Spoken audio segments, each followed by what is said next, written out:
Good evening, everyone. Welcome to episode 238 of The Ball is Round. My name is Andy Coronado, and tonight on the show, we'll discuss CF Montreal's loss versus St. Louis and Roses FC big win versus the Calgary Wild over the weekend, and so much more. As always, I'm joined by my man, Elias Grigoriadis, and as he's told me, he is not the most famous one, but you are famous in our world, and that's what matters. So, how you doing, man? I'm doing wonderfully. Honestly, except for CF Montreal, it was an excellent soccer 6-0. week as a whole, right? 6-0, Femini won 4-0. Ike won, if only CF Montreal could have done something. But you know what? Nothing's Only if perfect and only. nobody's perfect, and neither are my soccer weekends ever, God forbid. So we move on. Yeah. You know what's even worse is that, I grew up in the States, I grew up in Florida, and my team growing up in Florida was always the Miami Dolphins, another kind of football. Mm, And they've started 0 and more 2. misery. Yes. Horrible loss. Anyways, this is a soccer podcast, but it breaks my heart every time. Elias, I used to follow that team growing up, but it was one of those like followings of like passionate with no logic where like I love this team and they Yeah. need to win. And every time they lost I would just like lock myself in my room depressed, like how can they lose? And now I've been so distant from it, I'm like, all right, they lost again, what are we gonna do, right? What else to do? Anyways, speaking of other teams, before we get started, guys, as always, we'll answer your questions from the chat, so make sure to write them as we go. And we are a very interactive show, and we do like to hear your questions as we go. But before we get started, as always, guys, just a quick reminder that if you listen to this show and like what you hear and see, click on the subscribe button to support The Ball is Round. While you're at it, make sure to also subscribe to all of our social media platforms for daily updates. You can follow Elias, you can follow me, you can follow The Ball is Round on Instagram, Blue Sky, everywhere, YouTube. We've had a lot of people sign up recently, and we are It's very, very great. thankful We for we that. love having you. We love having you guys among us, even if you listen to us after doing something. It's okay. We like to have you amongst us. So, and I do want to say this, guys, before we get started with the show. Last week I missed the show because I had a terrible cold, and I'm better now. But if I ever do sound a little, I start randomly coughing, I'm sorry. Just trying to survive, Elias. I'm just trying to That's live. unacceptable. Honestly, whatever. You know Surviving what? is overrated at this point. Just The worst part is that I go to my office like after 4 days of being sick, and all you hear is Achoo! You hear coughs. I'm like, I'm gonna die. Okay, I'm just never gonna get away from it. Anyways, we'll get started with first topic of the day. We're gonna go ahead and talk about the Canada men's national team because the international window just closed, and the men's national team finished it with a 3-0 win over Romania and 1-0 win over Wales. yep. These are two very impressive wins. How are we feeling about the team as the path to the world comes closer at a very Look, fast pace? my biggest concern with this team is I'm still not a huge believer in the proper 4-4-2. Again, Jonathan David does kind of drop in a little bit. He's a bit more of a false nine or a secondary striker two, where there's Promise David or Taniolo Wasehi. I just feel like they're too open in the middle of the park. And again, against Romania and against Wales, they were exposed and nobody made them pay for it. They didn't really, they kept two clean sheets. So again, you can't really complain too much when you've kept two clean sheets against two respectable European opponents. But there was just a lot of potential danger that they allowed. And if you're going to play a team that is more efficient, that is, isn't rotating their squad as much, you're playing in the World Cup, you're having everyone's best 11 no matter what. So in situations like that, yeah, there's a bit of cause for concern. But again, you also have to remember no Alistair Johnston, no Moise Bombito, no Alfonso Davies in that back line, and they still managed a hell of a performance. Nico Seeger, Luc de Fougerolles were two relatively unknown quantities, right? We've seen them play, we've seen what quality they bring, but we haven't really gotten to see them consistently over a whole international window, and those two were excellent. So again, my concern with the counterattack is still there, and I don't think it'll go away anytime soon. But look, you can complain with 3-0 and then 1-0. Going forward, this team is It's getting there. I really like it. I still don't think they have what it takes to break down a low block, a resolute low block. But if it's an open game, good luck trying to run with these guys. Yeah. I, I think it's really potent, and especially now that Jesse Marsh has kind of narrowed down what his attack looks like, I think it's only going to get better. Do you think it's they're making too big of a fuss about the whole Ismail Kone thing that happened on the sidelines, and then he had to come out and talk to the press and apologize and say this?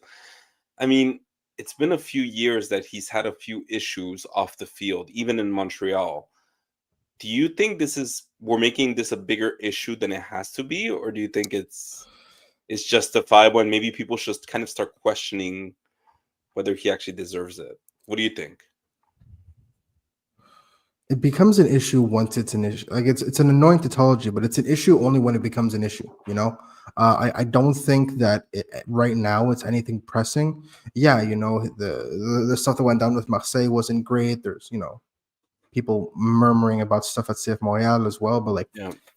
when you're on an international duty, I think it's completely different. He's trusted a lot more with Jesse Marsh. He does have like this sense of responsibility, and I do think that his time in Sassuolo is going to help ground him a little bit because he's not playing at a club like Marseille where they're expected to compete for Champions League. It's a very different kind of daily reality that he's facing at Sassuolo. You're fighting for your life every single day. Every training session, you're doing it with staring down the barrel of relegation. So I think this will help him mature a whole lot because again, your team doesn't qualify for top four. You end up in the Europa League or whatever. If you're in Marseille, it's not great, but it's whatever, right? Yeah. If your team gets relegated, this is apocalyptic stuff, right? So I think that it's going to be a very important learning experience, and I think honestly, with regards to the national team, I'm happy as someone who's upset to come off. I want someone who's on there who wants to be on the field all the time. Just don't, kind of complaints keep private. Yeah, well, that's the thing, right? Like it's Yeah. about showcasing your frustration. I mean, it happens. It happens every game. I think you see frustrated Mhm. players like throw stuff at the bench or whatever because they're professionals. They want to play. Yeah. But at the end of the day, what's worrisome to me, Ismail, like with Ismail Kone, is that it's undeniable. His talent is undeniable. He is a very talented player. But every time we hear from him, it's no longer about what an amazing goal he scored or what an amazing game he had. It's about troubles that What he's happened had. today?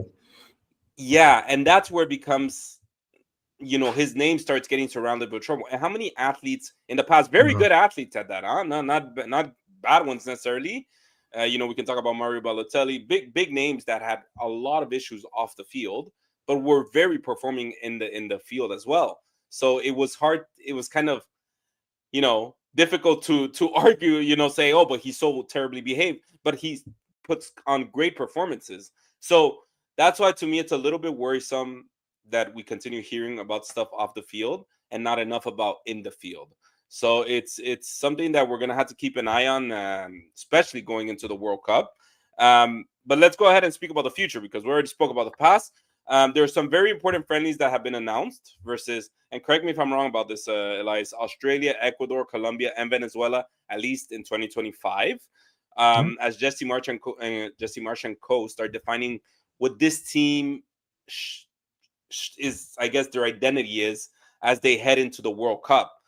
What do you want to see out of these friendlies? I know we'll talk about it more as we get closer to the dates, but just now today, what do you want to see out of those four friendlies from now to the end of the year? Just more consistency, right? You're working on the same stuff. You're working towards the same objective. If you're again, my biggest issue with the team going forward is they still don't have uh, uh, an ability or a consistent ability to break down low blocks.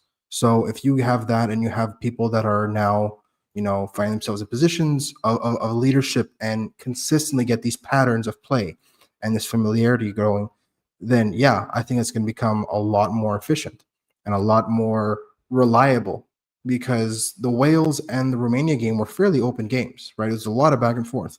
You come up against a team in the World Cup that's, ranked 100th in the world because there's 48 teams now or however many. And, they're here to play for a draw and just hold on for dear life. You're going to have to actually work at breaking that down. And this team sometimes feels a little bit impatient going forward. If they don't find a solution right away, they kind of just, all right, I'm going to force the ball now and try and, you know, make it happen. It's not always the case. And I think that, if there's one thing this team needs to work on, it's absolutely that. And I think, honestly, besides that, it's just really working and getting people familiar and comfortable with Jesse Marsh's style. He's done a great job of getting people on board and buying into this high intensity, high press kind of play. They've become notorious for it. And that's the reason that these European clubs are actively seeking out friendlies with them, right? There's rumors that France is interested with either Mexico, US, or Canada. I wouldn't be surprised if Canada got that game. That'd be a fantastic game for Canada to get, because it'll by far be the best team that this side has played. In addition to Argentina, it'll be the best side this team has played in years. And this will be a fantastic litmus test. And the fact that they're being considered means they're being seen as actual worthy teams for contenders, for favorites of the World Cup, to prepare for this tournament. So I think that this is 100% important. And games like Ecuador, Colombia, Venezuela, these are nothing to turn your nose up at either. These are top teams. Your teams that consistently give the biggest national sides like Brazil and Argentina a very hard time. So stuff like this, these trial by fires, you have to kind of throw your full weight into it and treat it like it's a competitive match, because this is the only way you'll get your rhythm going. Yeah, I'm a fan of the Peru national team. I don't know why, but I just am. And they've played over the years teams like Ecuador, Colombia, and Venezuela. And Venezuela is a team that you never know what to expect. They can be either really good It's one night or chaos. really bad. They thrive on chaos. But Ecuador and Colombia, they are tricky teams. They are tricky teams that can really sneak up on you. And I think it's going to be a fantastic test for Canada to see, especially against South American teams, how they react and how that style works. Because South American teams play similar style to that of Canada, very intense, a lot of feeling, a lot of passion in every tackle and but also the refereeing is very different in South America than it is here in North America. So it's going to be very interesting to see how that style adapts. And it's going to be important. I think the players need to understand what they're going up against, because Ecuador and Colombia are also teams that are preparing for the World Cup. They're not there for as a friendly. They can label it friendly, but every single international window from now to 2026 World Cup is that much more important for these teams. They need, the bigger teams, France, Germany, all these other teams need to define exactly who they are and what they want to be once the World Cup starts. And it starts with these friendlies in 2025. So just before we finish and move on to the next topic, any concerns that you might want to see addressed in this? I know you touched on it a little bit. It's the counterattacks, man. It's the counterattacks and how open they are in the middle of the park. They'll dominate the flanks, and they'll do great, and they'll be super tough matchups for every team on the flanks. But down the middle with the, with if you don't have someone like Moise Bombito who can cover just all the ground in the world, it's a little bit, there's cause for concern. But besides that, I think honestly this team is finally operating, at least technically, on a very high level. Now I need them to operate from a mentality perspective. I need them to really start playing like a top team, because if the Gold Cup and the Nations League and, certain parts of Copa America were any indication, up here, they still need to kind of play like a top team. They still play like with the team with a chip on their shoulder, like they're trying to prove themselves. You have to, but by wanting to prove yourself is not how you do that. You have to kind of now play like you're a contender in every single tournament. Right. So those are going to be very important. We'll keep an eye on it, and we'll discuss it here at the Ball is Round once these games are about to be played and we'll talk about it here. Let's go ahead and move on to our next topic. Roses FC had a victory yesterday, 5-0 over Calgary Wild FC. Huge win in many contexts, right? Huge win in the sense of the season and the scoreline. It was a huge one. So let's go ahead and pull up the lineup. We'll talk about that first. So at goalie, we had Karpenko. Once again, we had Capadonna and Hill in the back line. We had Schenk as a right back.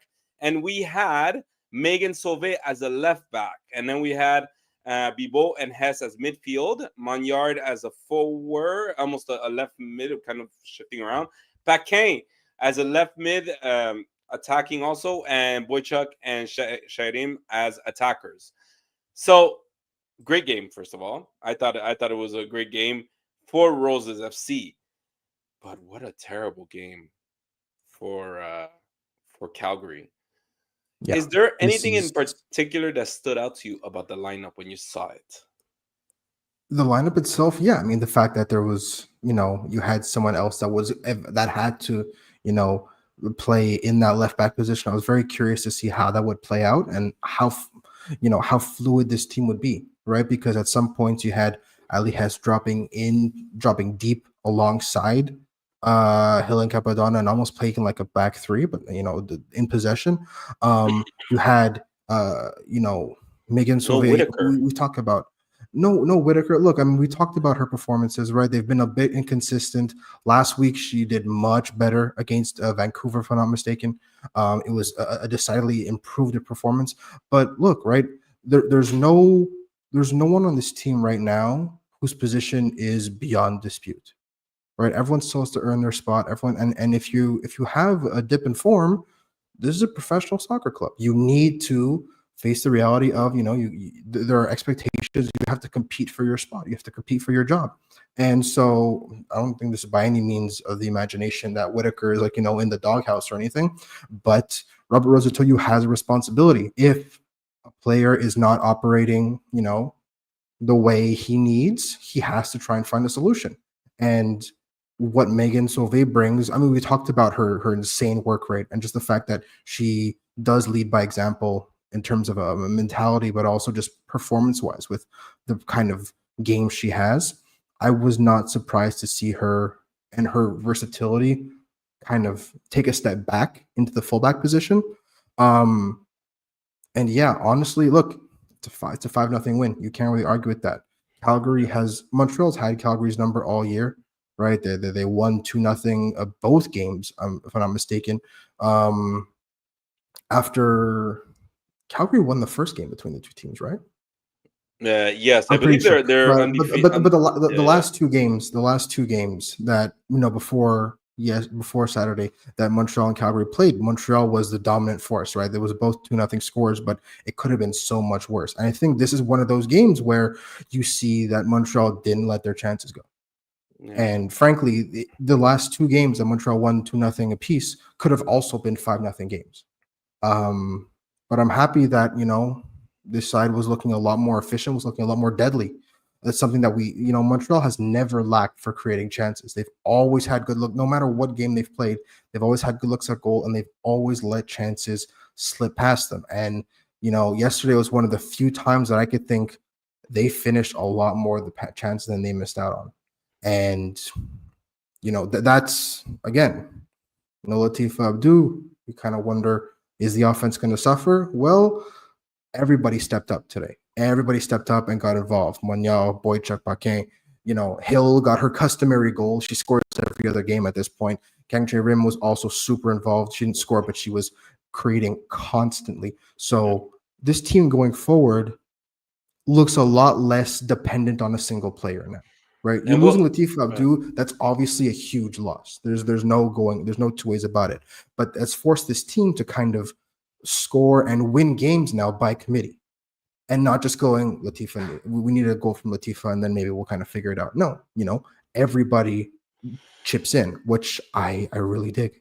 Yeah, and I will break it up down position by position because that's what we always do. But I did want to say, like, especially as the team as Roses FC and Calgary, when you compare the two of them, it was two different teams. Calgary Oh man, was not okay. Like they could not seem to put two passes together.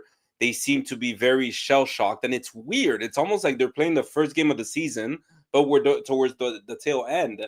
And again, we're not a podcast that really talks about other teams, but it was very noticeable. And I just think that yeah, Montreal needed this game where they could actually maybe have those small victories where they could maybe get that confidence back in their game, because I think, and especially some of the players needed that confidence in the game.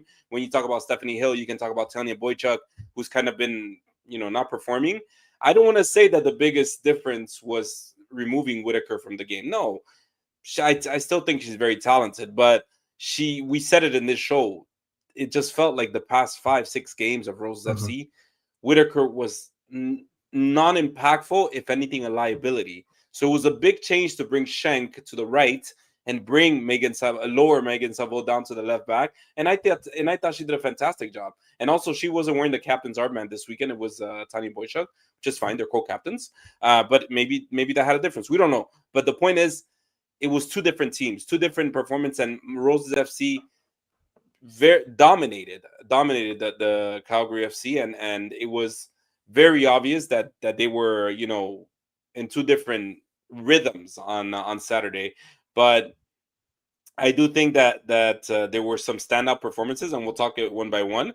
So let's talk about the defense and the goalkeeping. We talked about Karpenko. I think this is her second game back since Lambert took replaced her. Um, and we also had Stephanie Hill, you mentioned it, and Lucy Capadonna and Megan Sauvé and Schenk on the right. I can't really say much about Karpenko. I don't think she was tested too much. I think Calgary had a few chances here and there, but they were way off the mark. So it wasn't really a test for her. There was only one moment in the first half where I saw that Karpenko wasn't sure whether she should come out of the net or not, Mhm. and I was like, here we go again. She's insecure, unsure about what she should be doing with the goal, and it leads to terrible decision. But beyond that, I can't really say much. She just had a game, and that's it. Um, Love Megan Sauvé as a left back. Loved her. I thought she did fantastic, and I think it's a position that. But it surprises me because they preferred bringing down Megan Sauvé to a left back instead of putting Jody Smith, who is a natural left back. It surprised me to see that, but at the same time, maybe that's what they need. What they needed. This was the first game, Elias, that I saw that Lucy Capadonna struggled a bit. Not to say she had a bad game, but she wasn't as sharp as other games. I felt like there were moments where I'm sorry, there were moments where she might have maybe misjudged her passes or maybe done some bad plays. But beyond that, Schenk, I absolutely loved Schenk's Yeah. game on the right. I thought she distributed the ball really, really well forward, and her dynamic, which at him was really good. Go ahead, Elias. It was weird. I almost prefer her on the right. I feel like at least going forward, I felt like she was a lot more comfortable. We've seen her almost exclusively on the left side of the defense. Um, either splitting time with Jody Smith or just monopolizing the time in the last couple of weeks. And she's been kind of a more conservative counterpart to Haley Whitaker, but yesterday she was combining really well, and I think that it opens up a whole lot of different things, and necessity sometimes breeds new kind of performances and new ideas for Robert Rosatoya to use. So if he had her maybe necessarily typecast as the more conservative of your two fullbacks, if you want to have that balance, well, now he's seen that if he needs her to get forward, she's reliable and she can do the job. Small tangent. The kid clash yesterday pissed me off so much Yeah, it because it sucked, was huh? like, oh, Yeah, it oh, made God. me It was so hard to mad, watch. especially Yeah. in the second half when the sun was Oh on God. the weird different angle. Yeah. Half the game was spent figuring out who had the ball. It was a nightmare.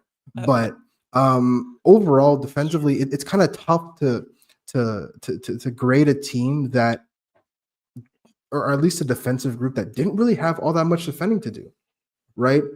Stephanie Hill, like we said, like we kind of joked around, she gets her customary goal. Like the last, month or so, she's been scoring every other game. She's like the second leading scorer of the team at this point. At least among players that are still on the team. So I think that it's hilarious, but at the same time, she's 6 feet tall. It's an incredible weapon to have. And she's so imposing. And the fact that she's getting more comfortable on the ball too, and she's adapted to the speed of the league basically immediately is super promising. We talked about Ali Hess dropping a bit deeper. I didn't hate that, but again, my biggest problem is if you're going to give up space in the middle of the field, you have to be breaking lines. And again, you have to beat the team that's in front of you. Calgary played horribly. So again, it was more a case of finishing your chances, and then everything else was basically just there to be taken. But defensively speaking, again, they didn't have all that much to do, so it's tough to kind of get an example. But again, the next two games are playing Halifax and Calgary again, so I don't anticipate the defense being too busy over the next couple weeks. But you've got Vancouver, you've got Ottawa, you've got Toronto in the final stretch of games, and everything is so close that it's going to come down to those small moments. So you can also get complacent. But yeah, defensively, they were just, don't make any mistakes to concede goals, and they didn't. Yeah, and then we're gonna go ahead and move on to midfield where we had Bibo and Hess, which we talked about a little bit already. Something we've been asking for this season, I think, from that midfield is a creativity, right? Um, I really like Bibo. I thought she was a little braver this game. This game around, she was a little braver in shooting. I think she had two shots on goals. So one of them was terrible to the right side. It completely went off, but the other one actually was on target and was a decent shot. Um, I've been very critical of Ali Hess in this show because there were games where I just didn't fully get what she was doing, or Mhm. or how she was seeing the game because she seemed to have a lot of turnovers. I really liked her game yesterday. I thought she was very good at distributing the ball. She would constantly find Megan Sauvé on the overlap as a left back. She was the one setting up that game where she it was between Magnard and Sauvé that were on that left side. I thought she did a great job in distributing. Um, but then we had Roy that came in as a sub as well a little bit later, and Chloe Minas that came a little bit later too. Chloe Minas is an interesting profile, and I'll let you talk about that too in general, the midfield, because I find that she's very, very talented technically with the ball and on ball and spreading the ball as well, but she gets muscled out very easily. She's a small body. I mean, and in TV you see this, right? And I'm not talking about in person, but I felt like at times she can be very dominating on ball, but once there's one defender on her, it's just like, okay, well, it's pretty easy to body her on. And it's a very physical league, right? What were your thoughts on the midfield? I'd be very curious, like you're talking about with someone like Chloe Minas, um, of seeing how she could do in the midfield three, right? Because if she's in a midfield two, there's a lot more physical. There's a lot more physically demanding. There's a lot more running. A lot more, there's a much heavier workload. And I agree. I don't think that suits her style of play as much. But you've got Calgary and you've got um, Halifax. Sorry, over the next two games. These are two games that you should be controlling. You should be dominating the play. I I wouldn't hate to see them try out a midfield three, right? I wouldn't hate to see give somebody their sole intention, their sole responsibility, somebody like Felicia Roy or Chloe Minas to get in behind, to break lines, and to really find those pockets of space where they can be positions to play that final ball. I really do think that if you have the opportunity to try new things, you should do them. Right? We saw Minas, we saw Felicia Roy come on. They were like for like substitutions when Hess came off at the hour mark and Bibo came off like 15 minutes later. So we didn't really get the chance to see them in formations I think would suit their profiles a bit better. Felicia Roy has been in the midfield too, so she's a bit more comfortable with it. But you don't really want to put your players in positions where they can't exactly shine, especially if their minutes are so limited, right? Chloe Minas hasn't really played all that much this year. If you're going to put her in a position to thrive and show what she really can do, then put her in a place where she doesn't have to necessarily engage in too much physical contact and she can kind of float and has a bit more positional freedom. I think that could help her a lot more. But again, very similar to the defense, you have to play the team ahead in front of you. And Charlotte Bilbao and Ali Hess were dominant. Nothing got through them. They controlled the game. They won the ball back extremely well. And I think it's one of those performances that, like, okay, it's been a bit rocky lately, but this is how you establish your rhythm again. Now, do you think Montreal, like Rose FC has a good midfield in the sense that yesterday the quality of midfield that we saw was that Montreal convinces you with their midfield, or do you think it's just that Calgary had a terrible game that made Rose's FC midfield look decent yesterday? We've seen Charlotte Bilbao, we've seen Ali Hess play excellent games against top opposition, not opposition that's in the midst of, horrible form. Against Ottawa, against Toronto, they ran the show, right? So we know for a fact that they are capable of playing at this level. And this minor dip in form, uh, doesn't take away from the fact that this is actual concrete evidence. We're not dealing hypotheticals right now. Ali Hassan Shalabibo can and have dominated games.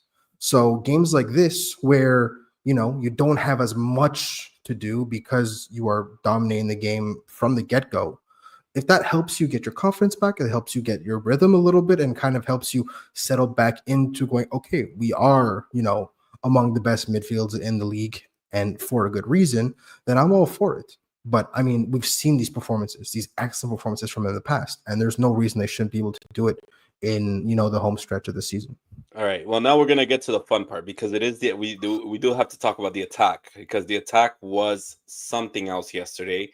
We had Claire Monyard, as we mentioned earlier, Tanya Boychuk, and we had Noemi Paquin, and we had also Mrs. Jaime, right? Which, if I'm botching her name, I'm botching her name.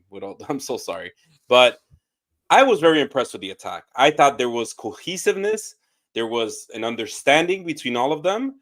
It almost felt like they spoke over the week and they just had a very transparent conversation where they just understood where each. Elias, I've been critical of Noemi Paquin throughout the season. I always said I feel like she doesn't bring much to the game. She kind of, even as a sub, she kind of just does the job and that's it. What a game yesterday. She had 2 assists and 1 goal. Yeah. And the other goals that don't include in the stats, she was heavily involved in building that attack. And she was pretty much playing a 10 at some point, really drifting from the left to the 10. And it was just impressive. I mean, I was very, very impressed just because her technical ability and her understanding to time the passes quickly and read the game is something that, Elias, I think in this show in the past, I don't know, 2-3 months, we've been saying Rose's needs in their midfield. They need somebody that can read the game, can understand where her players are going to be and to time it. And it's something that, wow, maybe it was something that they've been seeing in practice, but they just didn't, it never came up in games. And it's something that we finally got to see yesterday against Calgary FC. Also, Sharim, I absolutely love her defensive hustle and her offensive contribution, where she is clearly at another level. To me, she brings speed and a technical ability that is next level, something that clearly defines who she is as a player, and had Calgary, running in circles at times with the way she. Tanya Boychuk, I feel like like I mentioned earlier, it was one of these games where she needed this game to kind of gain her confidence back in herself, in knowing that what she's doing off ball is actually creating opportunities for others around her. And it's just, but I will say about this, I've complimented Claire Monyard a lot in this show because I like the way she high pressed and all that. I did not like her game yesterday. I did not like it. I don't think she played well. I know she scored a goal. She did. I believe so, if I'm not wrong. She scored a goal, and that was one of the assists by Noemi Paquin, but it was a 1v1 with the goalie. But I didn't like the way she played. I felt like she missed a lot of opportunities. There were a lot of balls that just, I don't know if it was a lack of speed, a lack of timing. I'm not sure, but I didn't like her game. But luckily, like I mentioned, the 3 other counterparts were playing a fantastic game, and it really helped out in general, everybody. As a sub, we had come in later in the game. I don't think we had anybody. Well, Haley Whitaker kind of took the right middle of Shorim. I thought she also did really good. That's going to be another interesting thing, Elias, to keep an eye on in the next few weeks. Are they changing Whitaker's position to be the replacement right winger, right mid, instead of playing a right back? I think she has the speed to do it. I think she does have that offensive ability to do it. If you remove some of her defensive responsibilities, it could be an interesting profile. But overall, just a great attacking performance yesterday for the Roses FC. What'd you think? Yeah, I mean, look, I talked about it a bit earlier, right? They're scoring and they're winning by committee now. This felt like arguably the most cohesive team win of the season, and it's important to remember what they're coming off the back of, right? 1 win in their last 6 games before yesterday. in those 6 games, they only scored 5 goals. So it's clear, even with Latif Abdul in the lineup, right, it was struggling. There were moments where it's just not necessarily clicking. And I think that having such a complete game almost felt a bit like whiplash. They scored the first goal, and I was like, okay, that's good. And then they kept on scoring, and I was like, this is not something I've experienced this year. So Yeah. I think that Yeah. I think the last time they Just did it in was when general, we they haven't seen was that. the 3 goals in like 15 minutes against Vancouver in like the Yeah. second game of the year. I think is the only time that we saw like an offensive explosion of this magnitude. But I agree with you. Noemi Paquin, the fact that she had a natural winger as a fullback, and you had someone like Megan Sovey making those overlapping runs on the left side, allowed her to kind of tuck into the middle of the park a bit more. And if that's what they need to combine with, the striking tandem of right now, that is Boychuk and Munoz, to add maybe an Sorry. extra number, to add somebody that can kind of get into the half spaces and just be an extra nuisance and an extra option depending on how they're going. I really dig it. I think that that's something that can definitely be more efficient going forward. I think that if they don't want to keep Sauvé as a winger, as a fullback the entire time, it's something you can kind of keep in your back pocket late in the game if you need a goal. Having her play a very capable match at left back, not just going forward but also defensively where she was solid. I think that having that option is great. Same thing with Haley Whitaker, right? Having the ability to throw her forward for that energy without having to worry about her defensive shortcomings sometimes and her defensive lapses that we've seen the last couple of weeks because of the fact that she has another fullback to help her out. I think you can get the best out of Haley Whitaker. So again, this is all we talked about this earlier in the season. This is about finding out more, learning your team, learning your squad, and then understanding where else they can play and where you can extract the most value. So seeing Megan Sauvé take a step back influence the rest of the team. Seeing Haley Whitaker take a step forward kind of minimalizes maybe some of her downside. But yeah, you mentioned Noemi Paquin being efficient. Charing Kang, everybody kind of was just finishing opportunities. And when you have 5 attackers in a game like this, someone's gonna have an off night, and that was Claire Munoz. You're right. I think that what she brings is she still had a good enough match to warrant to carve out her spot in starting 11, but you've got 2 games now that you should be winning, and you could afford to maybe rotate the squad a little bit. Do it, and maybe profit of this ability to experiment. Yeah, absolutely. And honestly, the next few weeks are gonna be very important for Roses FC. I think they need to really start Yeah, finding their identity because the playoffs are right around the corner. I'm sure they're going to qualify. I hope they qualify, and it's going to, especially their first season. I think they've played well enough throughout this season to deserve a playoff spot and at least a fighting chance. But if they want to have any shot at it, they definitely have to find their identity quickly, and that means in every position. So far in Roses FC, to me, the only position that is defined that is for sure I can say there is no way that's changing is the defense, the back line with Capadonna, Stephanie Hill, and Schenk. On the left side, we'll see if it's going to be Sauvé, if that stays, because I liked her game, but we'll see if against higher competition, maybe another team, she performs the same way. But the time is running out, and they have to find the pieces that work. But it was a great game to definitely see that. I'm surprised, and I'm happy in some sense that Stephanie Hill is getting that start over healthy Julia Leas, because Julia Leas was the one that started the season as next to Capadonna, and Stephanie Hill has proven that she deserves to be in that starting back line. So it's going to be very but interesting. that's the nature of center backs, right? Like somebody gets hurt, you step in, and you're playing so well that there's no justification to take you out. It's your spot now, and Yeah, Stephanie Hill is doing exactly that. absolutely. All right, so that finishes up for Roses FC, and now we got to get to our next topic. Do we have to? Oh, show over. All right, so before Do we we get have to? Do we started, have to? Liars! Before we get started, guys, just a quick reminder that if you listen to the show and like what you hear, see, especially my coughing, click on the subscribe button to support the Ball is Round. While you're at it, make sure to also subscribe to all of our social media platforms for daily updates on Blue Sky, X, Facebook, Instagram, wherever it is that you watch us from or wherever it is that you've heard from us. Make sure to subscribe. We appreciate the support. We know that our reach, Elias, has been growing slowly and surely. People are discovering the ball is round, and it's very good. We're getting mentioned in other shows. We're getting invited to other shows, so this is really really fun. But let's talk about less fun stuff, right? So CF Montreal lost versus St. Louis FC last night, 2-0. Oh, wake up, Elias. We're still here. And Elias is like, I don't want to talk about this.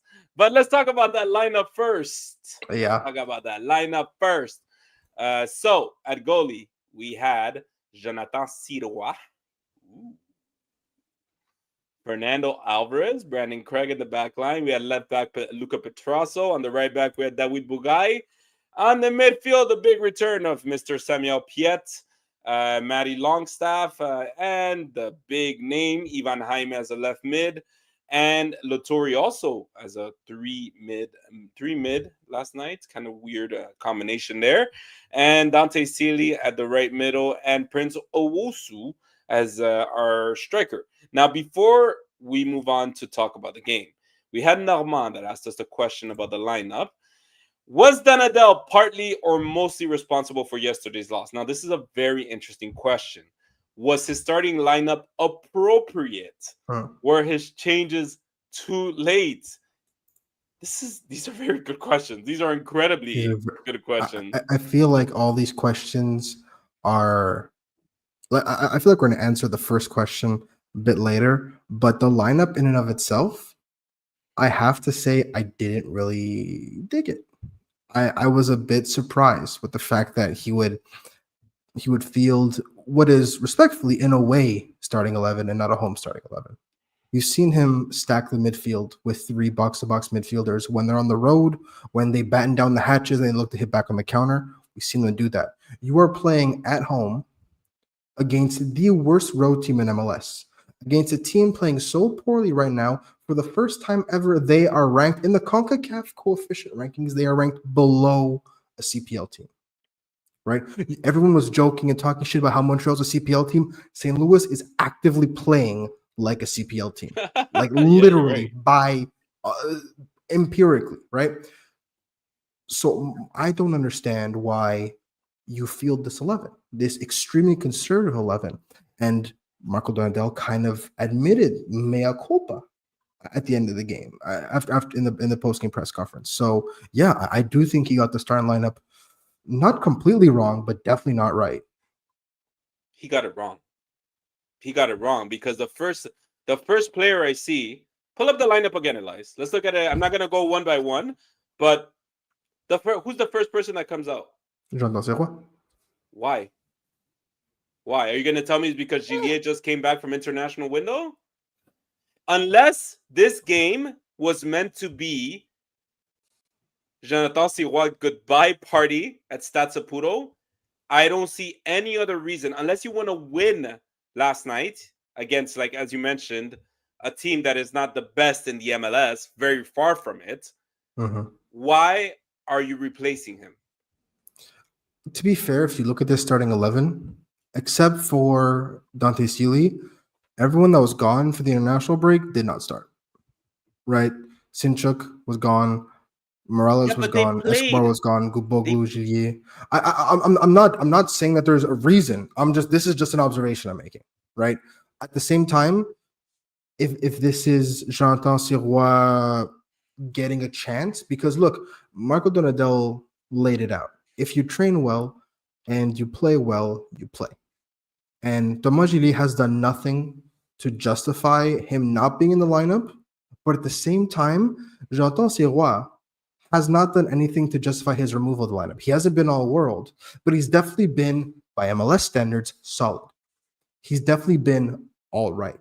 This season? This season, he's been okay, right? He has not reached the peaks of, a dozen shutouts like we saw on, 2022, right? Or 2023, when he was fantastic and he was, the biggest surprise of the year.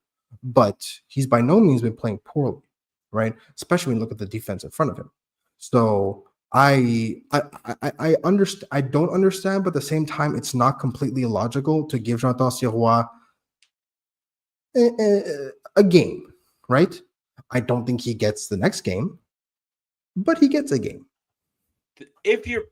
I'm gonna say this, and I don't, and people are gonna hate me for saying this, but if you play Jonathan Sirwan next game or any of the next few games, and don't start Thomas Gillier on net, then you're giving up on the season. And Marco, and anyways, the season is lost. I'm not talking about trying to win anything. We're not gonna win anything. It's done. The season is done.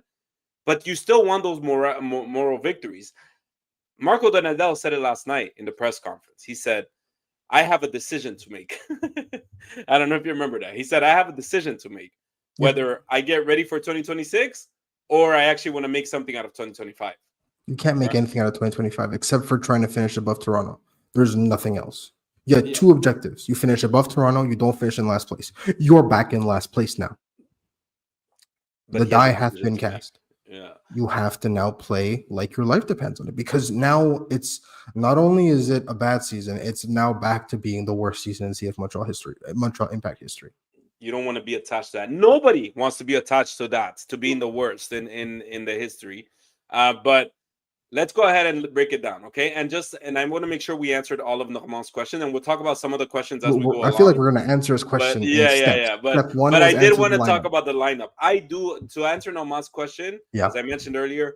I think Marco Donadel got it wrong this time, Mhm. and I felt even at the end of the end of game press conference, he kind of threw his players under the bus. Those that started, not just him. He said, I just felt the energy was different this time around. I mean, It he wasn't wasn't the wrong. same.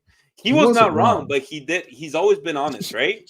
He took some culpability because he owned up to the fact that it was his decision to play a bit deeper and to have 3 8s instead of two, a double pivot and a 10. He owned up to that, but at the same time, the performance of the players is not excusable. A lot of these guys were stunk up the joint, right? Yeah. So we'll talk a bit about more about the players individually in a bit, but Marco Donadel rightfully shouldered some of the blame.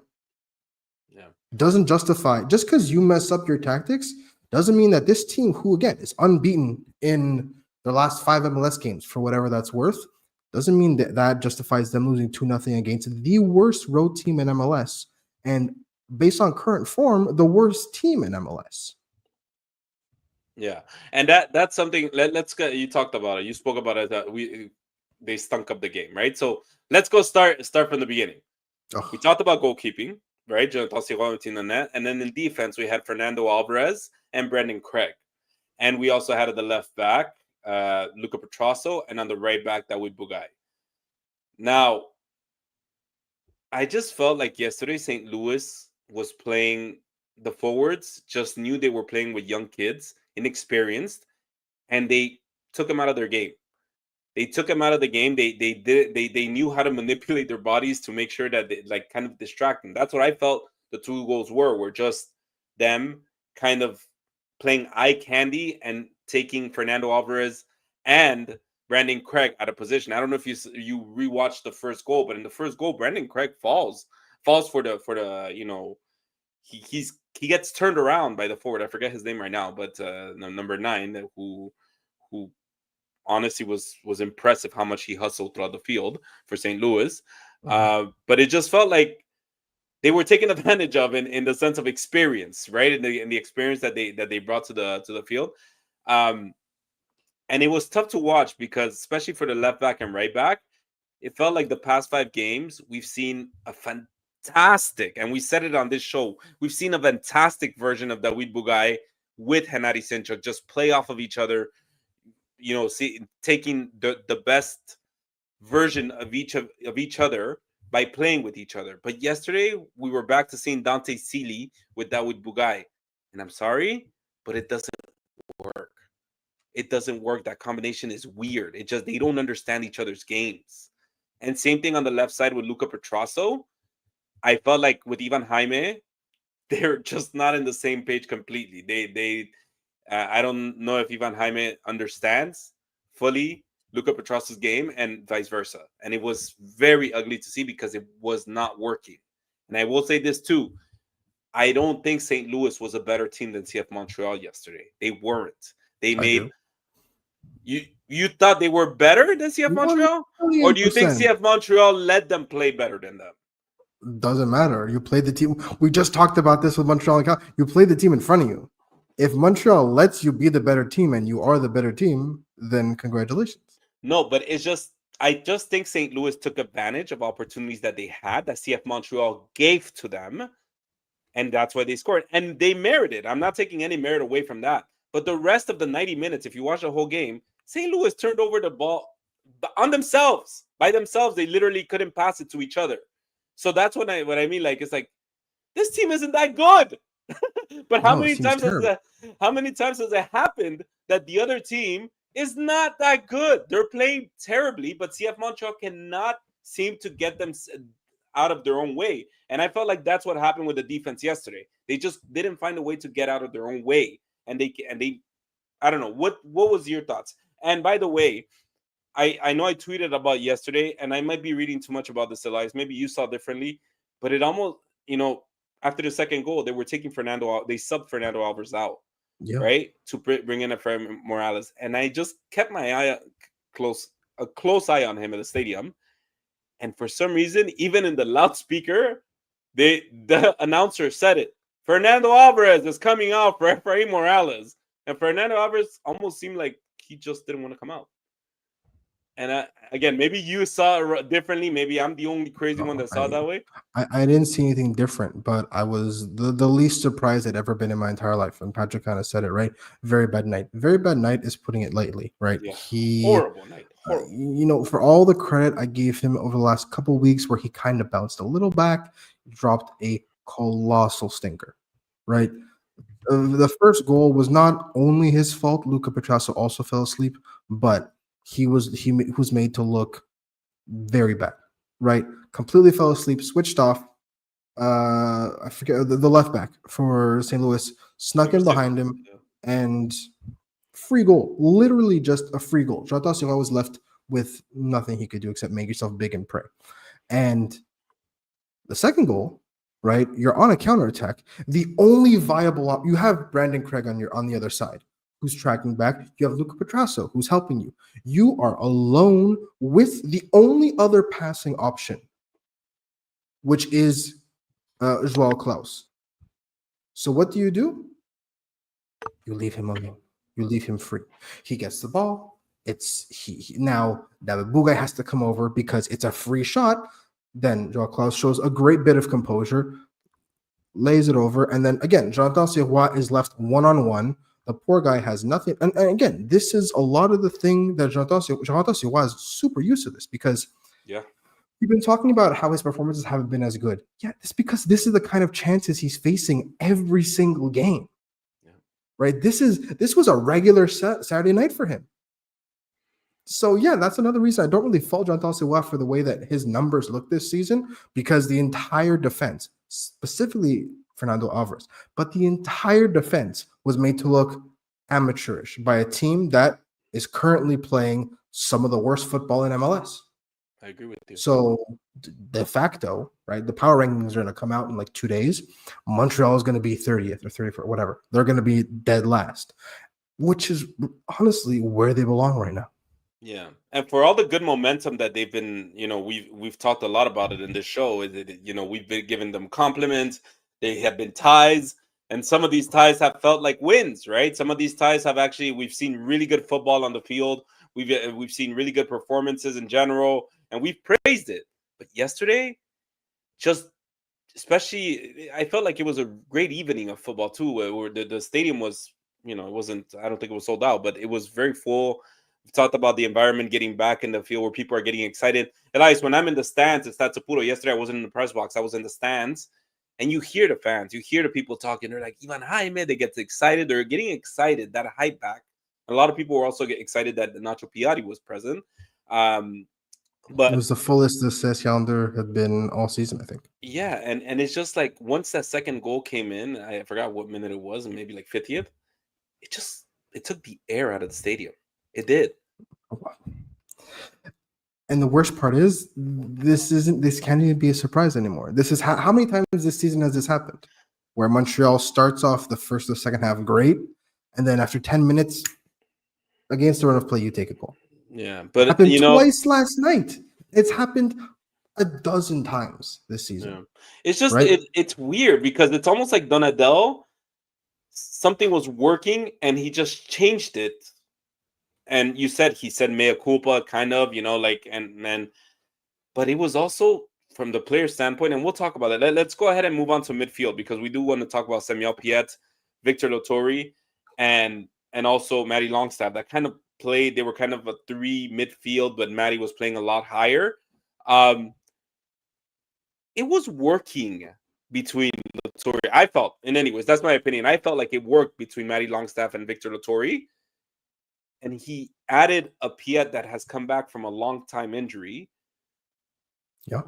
Unsure how many minutes he can give it. He's even unsure in the pregame press conference. He said, "I'm honestly not sure how long I can go. I have no idea what my body's going to react like." You have a Piet that's doubting his body. Luckily, it's not like a muscular, injury or anything. It's just really like like something that could affect them at any point. Why do you think it was the right choice to change it? Like it's working. Why not bring Piet maybe the last 30 minutes or make that change in the 53rd? What did you think of that? You have a Samuel Piet that has not played a minute of soccer in a month and a half. What possesses you to start him? Doesn't make any sense to me. Right? If you want to, like you said, if you want to bring him on with half an hour left just to give him his minutes and, fine. But you have someone like Bryce Duke. You have someone, if you're in the mode of not starting people that are on international break, which is, again, it's just something I noticed. And you don't want to put Sinchuk and Escobar, you want to start them. You have Bryce Duke. You have a player of the profile that can be for the forward, and you don't have to force Matty Longstaff to be the de facto 10. Who did not play that badly. No. Right? If you listen to the post-game press conference, he gives me a bit of shit. But yeah, he did. He did. I saw that. It's like, I guess you're saying I didn't play that well, right, no, Elias? he actually did play quite well. But again, man, he understood. He understood my question, which is all that matters, right? Yeah. But yeah, Matty Longstaff ended up being the de facto number 10. Victor Lotori had to play a bit higher up than he usually plays to accommodate Samuel Piet's style of play and his limitations. And not just that, Samuel Piet, who, again, I'm not saying he forced his way in, but Marco Donadell incorporated Samuel Piet and now has to reorganize his midfield. And then Samuel Piet has a bad game. So not only are you throwing off the entire balance that you've built your ecosystem on of the double pivot and the 10, not only does Prince Owusu now get completely isolated because he has no 10 to play with, now Samuel Piet has a bad game on top of that. So you're compounding all the stuff that could have gone wrong, and you're making it actively worse. So the way I see it, if this is, because again, Marco Donadell is debating between playing something for this year and playing for next year, there is nothing to play for this year. Everything is done in preparation for next year. Realistically, yeah, you'd like to finish not in last, and you'd like to finish above Toronto. Cool. Realistically, this is all, everyone is playing for a job next year, including him. Samuel Piet, realistically, right now, does not have a place in the starting 11. He has a place in the team, and he has a very important place in the team, both on and off the field. But Matty Longstaff and Victor Lotori have proven that you can recreate the efficiency of Samuel Piet while adding technical quality going forward. And again, I'm not even satisfied with those two. I'd like them to bring in another top-level midfielder, right? So, Patrick saying they need 3 or 4 players on the same level of Jaime. I'll settle for one more, right? I'm not going to get greedy. I'll settle for one more player on Jaime's level. One transfer market at a time, Patrick. Exactly. And have him be a midfielder, right? I don't necessarily want another attacker on Jaime's level. I'd love a midfielder on Jaime's level because that's going to completely transform the way they play and the way they operate. But that means, where does Samuel Piet now lie? He lies in a specialty substitution. If you want to close the game out, you want someone that's going to give you 30 minutes of absolute lung-busting running, that's your guy. But I don't think he's got a spot in the starting 11, at least right now. Right? If he comes back next season and he's completely recovered and he's found his form again, he can compete. But right now, I don't think he should start for the rest of the season. I just think it's also based on the influence that Samuel Piet has on the fans, on the CF Montreal fans. They've always seen him. It's no hidden secret. They've seen him as one of their own, and it's important for him to be on the field because of that. People cheer. Whether even yesterday, he didn't have the best game. Elias, we're talking about it right now. Yeah. but people cheered of him leaving, and that's okay. I'm not criticizing it. It's just that people connect with him in a different way, but that doesn't justify what I said earlier. Why change something that's working? I don't think Victor Lottori had his best game. Thought he had a lot of turnovers. He made some boneheaded decisions, but again, he probably wasn't really in the same page as well as Samuel Piet. Both of them were kind of seemed to be off, and Matty Longstaff, like you mentioned, he had a decent game, but He he was the best also, of the three, I think. yes, And 100% agree the with you. bar is in the toilet, but he was the But best of the three. but there were moments when he needed to be a level extra in the sense of, like, his understanding with Prince Owusu, his because he was playing a little bit higher, and so there were some moments where you were like, "What are you doing, Matty?" And I remember there was a moment where he passed it to Ivan Jaime on the left, and I think it was a very high pass, and it just went out of bounds. Ivan Jaime didn't even know what to do, but he apologized to Matty, like, "I'm so sorry that but I, at least from far in the stadium and after when I watched on TV, I was like, why is he kicking it to him so hard?" The point being is, it wasn't their best game, the midfield, and I don't think there were any substitution besides Samuel Piet coming off for. Correct me if I'm wrong right now. Escobar. No, No? no. They brought in Sinchuk, Morales, and okay. Anyways, there was a sub there and Piet came out, and I just think that it was because they put even more Ivan Herbers. Herbers went to the left. That was a very interesting Yes. moment. And that kind of takes us over to Because the they got their attack. shape back. They got their Yeah, shape back, right? Jaime exactly. played at the 10 and Herbers played out the left. Yeah, and we'll get to the attack because the attack yesterday, my God. It was we're talking about the midfield and we're criticizing the defense.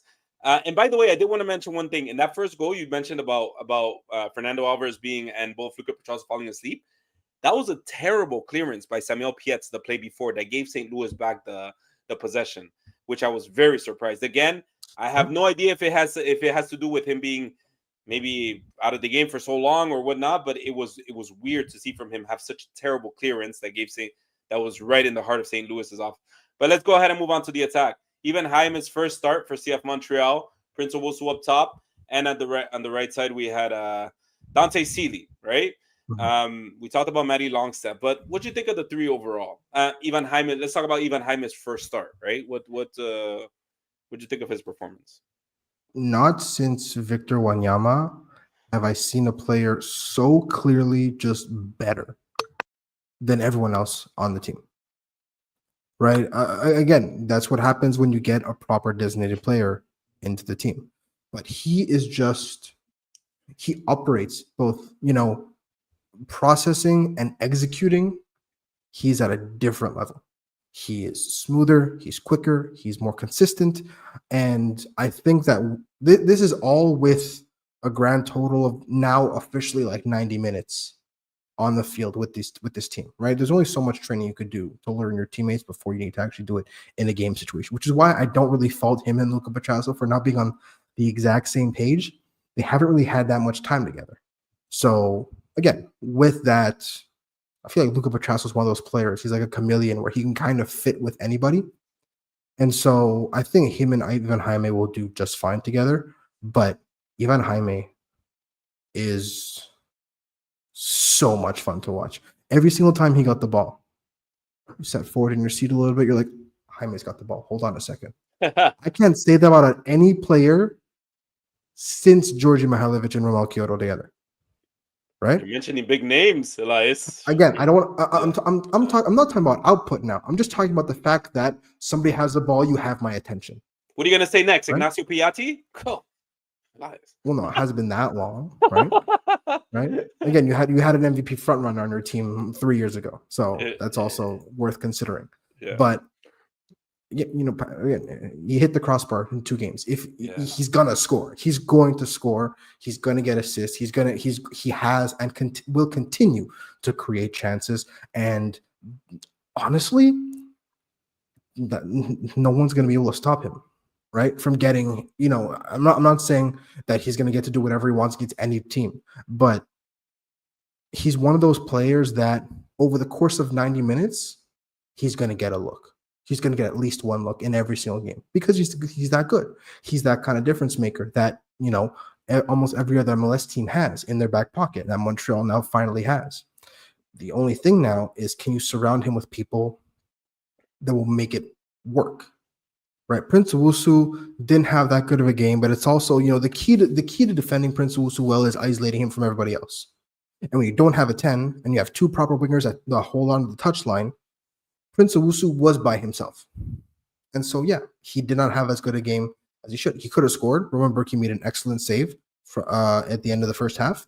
But again, Prince Owusu was on an island by himself, and St. Louis defended him perfectly. But Dante Sealy on the right, he has a good game, and then he reminds us that he's a super sub. Oh, my God. And again, this is, because Dante Sealy had moments where he was really good. But you're just reinforcing that I'd love to have a guy like this off the bench. Yeah, but this team is have a guy like this off the bench. Yeah. The problem is, Hennady Sinchuk still can't reliably pump out 90-minute performances, right? But if you have Hennady Sinchuk and O'Hara Escobar playing for 70 minutes, and you squeeze as much out of them for that, and then you can have someone like Dante Sealy come off the bench, you're laughing. But again, a full performance from Dante Sealy. There's a reason that he got hooked at the hour mark, because it wasn't working. It was not working.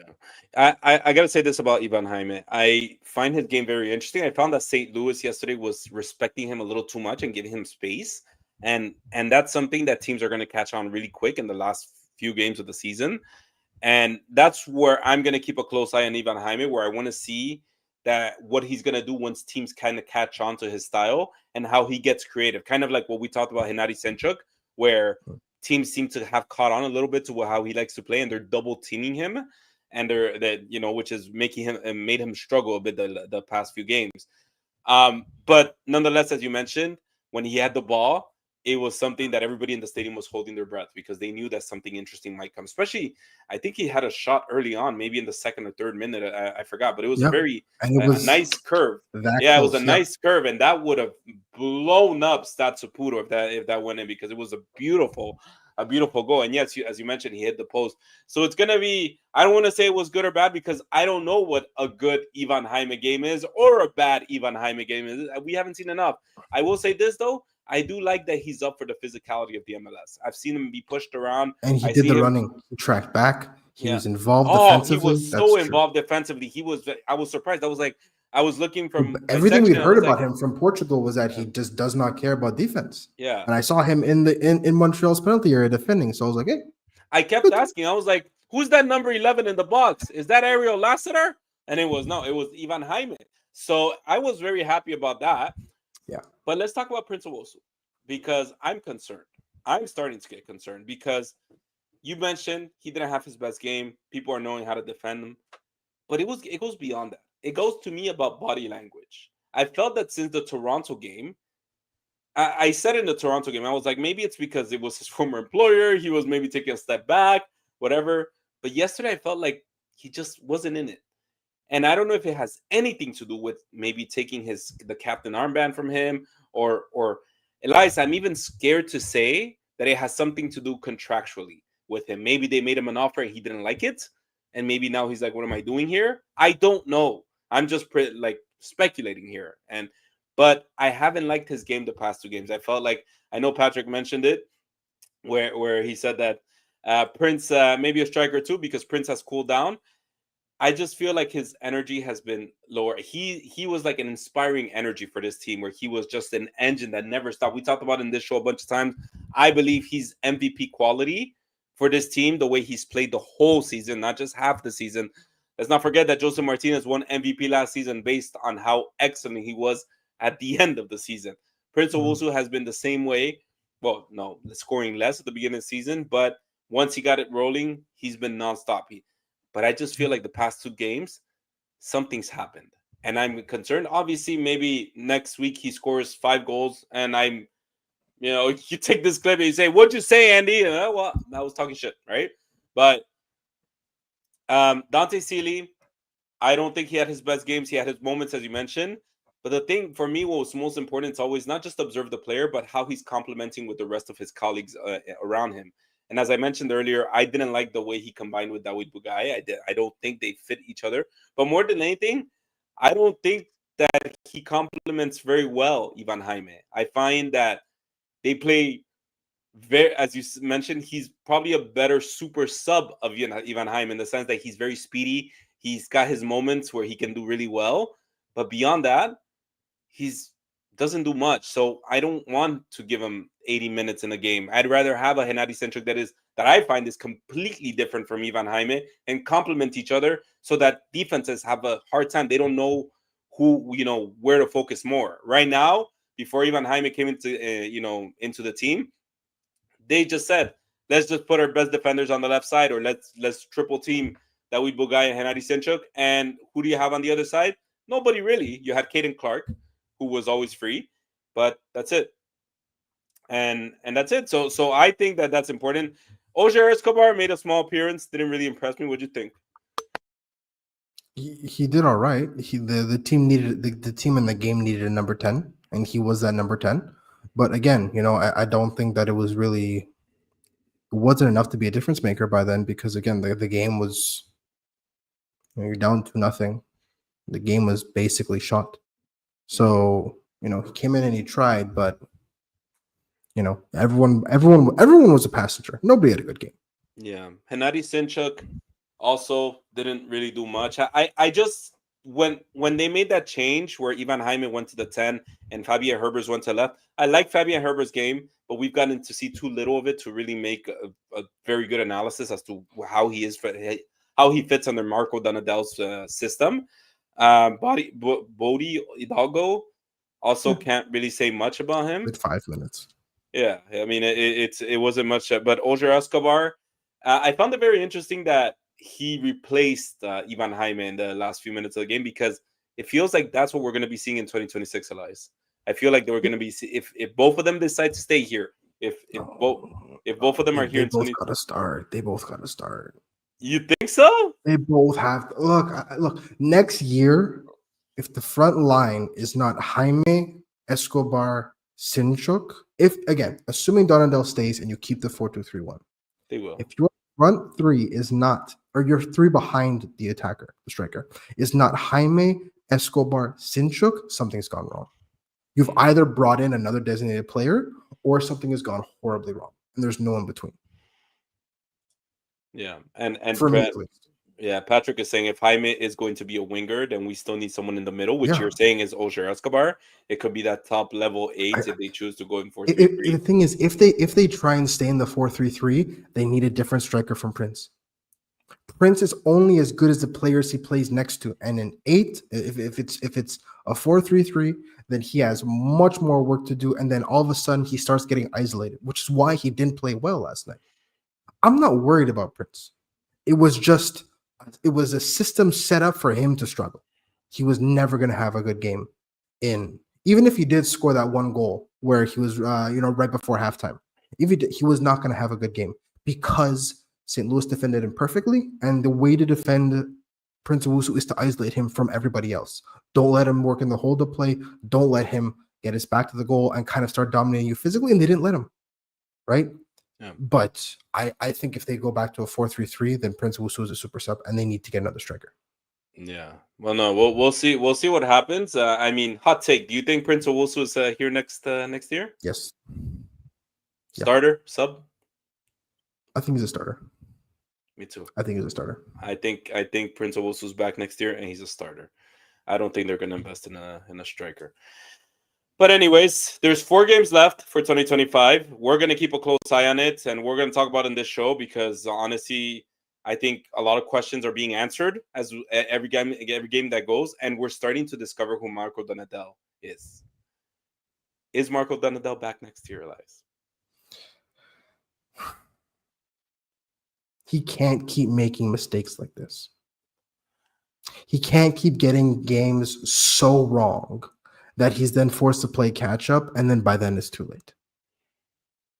I do believe that he's got the team to buy into what he's selling because we saw it right for like 2 months up until the international break, and I think the 2 weeks off maybe took the fire out of everything. But for 2 whole months, we saw a team result or not committed to what Marco Donadel believes in. I think that from that perspective of keeping and winning the locker room and getting the players to play for him, he's done his job. My problem now is games like this, where it's just you get it wrong from the start and you completely misread your opponent. That's stuff that concerns me. And it's going to happen with a manager who doesn't have as much experience, who has a level of experience that he does. We said the same thing about Laurent Courtois, remember, right? As long as you make these mistakes and you learn from them, I'm okay if you make the mistakes. So it all depends on how much leeway you're going to give an interim manager. Yeah. I don't know. I think I want to say he's gonna come back. I have my theory. I think I mentioned it in this show, and I've also mentioned it in X. I think, Elias, that CF Montreal want Marco Donadel back. They do. But I think Marco Donadel is telling CF Montreal, I want to wait and see what you guys do first before I commit to anything, because he doesn't want to go through the same traumatizing experience he went in 2025 with all these emergency situations, as he called them, So we'll see. That's what I think. That's my theory, my opinion. Might be completely wrong, but this is what I think. But guys, thank you so much for tonight. Thank you for everyone who joined us today. We hope you enjoyed tonight's show. As always, the podcast will always be free to listen and watch on all of our platforms. Make sure to check out our Patreon page for exclusive member content and all of our social media platforms for more content. And follow my account as well as Elias's account on X, Instagram, Blue Sky, Facebook, anywhere for daily updates. Big shout out to all of you who joined the Patreon this week and all of our social media platforms. And thank you again to all of you who tuned in tonight. And see you next week for episode 239 of The Ball is Round.